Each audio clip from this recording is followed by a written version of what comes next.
Portugal, throughout history, has been known for many things. From the Iberian Union to the settling of the Azores and Madeira, to the colonization of Brazil, the Portuguese have shown their variety of skills over the centuries, although one thing they seem to have been particularly good at was exploration. The story of Vasco da Gama makes a good example. Vasco da Gama was born in the town of Sines in 1460 to Estevão da Gama and Isabel Sodré. Estevão was a member of the Order of Santiago and a prominent local figure, whereas the family of Vasco's mother was connected to the Order of Christ and additionally quite well connected. While we don't know much about the childhood of the future explorer, we know that he initially decided to continue his father's legacy and join the Order of Santiago, which would surely come in handy in due time. By this point, John II of Portugal had become king, and he was increasingly fond of the order. He also took a bit of a liking to Vasco da Gama in particular, with this trust opening the door to da Gama's life as an explorer. One of the top priorities of John II was the expansion of the royal treasury. So far, trade throughout Africa had been serving the Portuguese quite well. But this was simply not enough to please the monarch. John had his sights set on Asia and the lucrative spice trade that his fellow Europeans had already been utilizing. But at this point in time, the spice trade was dominated by the Venetians, who had already established their own set of routes to move the goods about. John, meanwhile, was starting to think outside of the box in an attempt to circumvent the Venetians. His solution? Find a way to Asia by sailing completely around the African continent. This is where Vasco da Gama would come in handy. First, though, the king sent out some preparations. 2 spies, Pera de Corvilha and Afonso de Paiva, would initially take an overland trip to take notes on the current affairs of the spice trade through to India. Meanwhile, a captain, Bartolomeu Diaz, would go by boat to confirm whether John's ambitions were even rooted in reality at all. Thankfully for the eager monarch, Diaz was able to sail around the Cape of Good Hope, going all the way to Fish River and confirming that there did, in fact, seem to be a clear sea path around Africa and into India.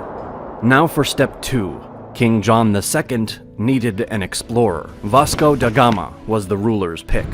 On July 8th, 1497, he set sail with a fleet of 4 ships, the Sao Gabriel, Sao Rafael, Berrio, and an unknown ship, all of which together totaled 170 crewmen from the Portuguese city of Lisbon.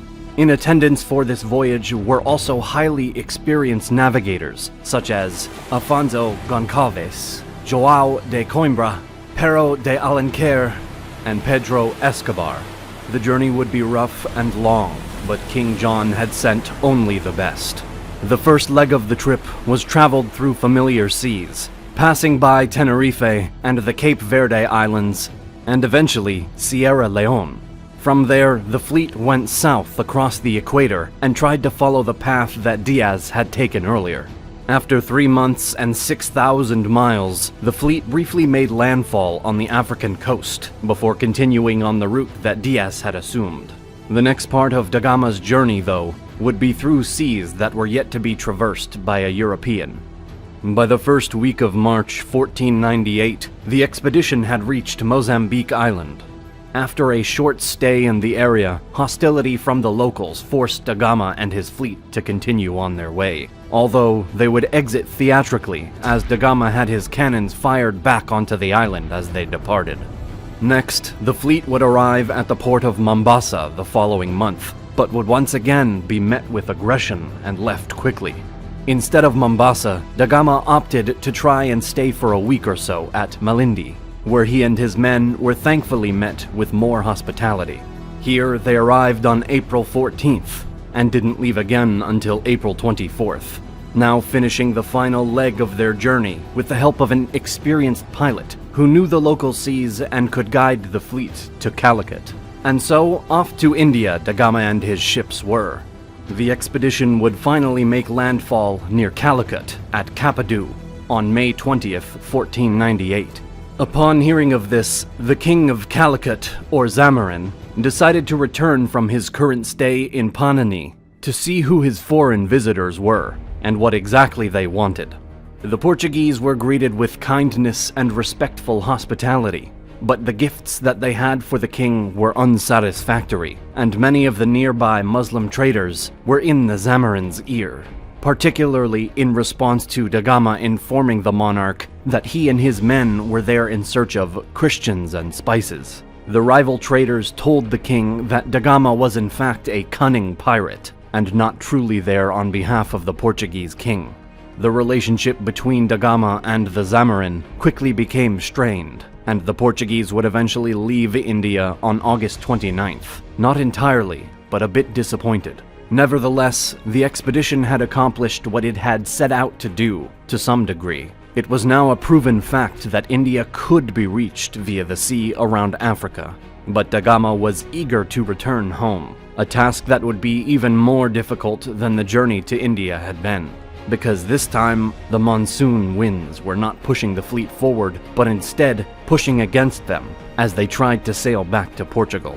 The trip across the Indian Ocean would take an additional 109 days, as compared to before, and the Berrio would be the first of the ships to reach Lisbon on July 10th, 1499. The Sao Gabriel would return shortly after, although Da Gama would not arrive in Portugal until late August, as he had opted to stay with his severely ill brother on the Santiago island, while his ship was taken back to Lisbon by Joao.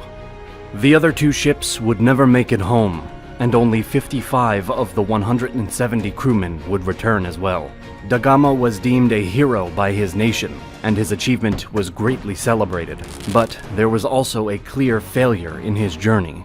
Da Gama had failed to secure any kind of commercial treaty with the king of Calicut. He did, however, manage to bring back some Indian spices and other goods that kept the crown's enthusiasm about the possible trade opportunities high. This then led to the Portuguese India Armadas. The Portuguese India Armadas became an annual occurrence and would sail through Da Gama's new route, which would be named the India Run.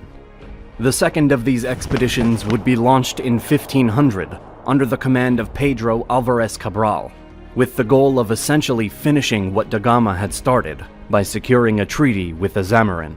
This yet again failed after armed conflict broke out between Calicut and the Portuguese, and by 1502, for the Fourth India Armada, Da Gama insisted that he be the one to lead the charge. This was accepted, and Da Gama was determined to once and for all finish his mission and take the upper hand over Zamorin. Accompanied by his cousin, 2 uncles, and brothers-in-law, altogether with 15 ships and 800 men, Da Gama was ready for revenge. When the fleet arrived back at Calicut, the Zamorin was this time open to potentially negotiating a commercial treaty, but Da Gama was already too set on his need to avenge his prior failure. When his demands for all Muslims to be expelled from Calicut was denied, the explorer and his men wreaked havoc with absolutely brutal measures, bombarding the unfortified city for 2 days straight and committing atrocities on crewmen from local vessels that they captured. The Zamorin attempted to fight back by sea, but his own navy was quickly crushed by the Portuguese, who had come quite prepared for this kind of violence. Nevertheless, Da Gama seems to have prioritized his personal agenda over that of the Portuguese crown, because in 1503, the fleet would end up leaving Calicut for the journey home, having failed yet again to secure a commercial treaty, and only leaving behind a small portion of the fleet, not to negotiate, but to continue to bombard the kingdom and stall local trade. This mistake, or perhaps poor strategy on Da Gama's selfish part, meant that his time as a Portuguese hero had more or less come to an end. The rest of his life would be fairly uneventful. He would eventually be named the Count of Vidigueira and Viceroy after threatening to leave for Castile after many futile attempts to win back the king's favor and after the succession of yet another king, but he was still on an uphill climb to regain his prior stature. Da Gama would make one final journey to India in 1524, but there he would contract malaria, which he would succumb to on Christmas Eve of that year. This would be the end of his legacy. Despite the hefty controversy placed on the actions of Vasco da Gama in his second expedition to Calicut, there is no doubt that the first trip, taken by the now famous explorer, played a vastly important role for the future of Portuguese trade and for European exploration as a whole. Of all the things that the Portuguese nation had contributed to the world throughout history, the work of Vasco da Gama in the Indian Ocean just may be one of the most significant.